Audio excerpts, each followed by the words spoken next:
नमस्कार बीडकर, स्वागत आहे आपलं आपल्या एका नवीन व्हिडिओमध्ये। तर 17 सप्टेंबर मराठवाडा मुक्तीसंग्राम दिनी या बीड अहिल्यानगर या रेल्वेचं उद्घाटन असणार आहे। त्यासाठी आमंत्रित आहेत बीड जिल्ह्याचे पालकमंत्री तथा महाराष्ट्र राज्याचे उपमुख्यमंत्री अजितदादा पवार।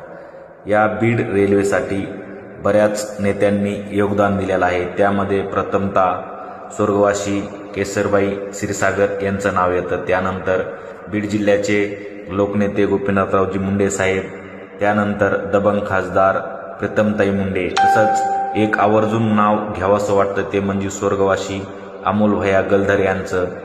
बरेचसे नेते या रेल्वेसाठी आपलं योगदान दिलेलं आहे। तर मित्रांनो, ही जी रेल्वे सेवा आहे अहिल्यानगर ते बीड या रेल्वे सेवेचं उद्घाटन असणार आहे 17 सप्टेंबर या दिनी। तर नक्कीच आपण या रेल्वेच्या उद्घाटनासाठी बीडकर नक्कीच हजर असणार आहात आणि आतुरतेने वाट पाहत असणार।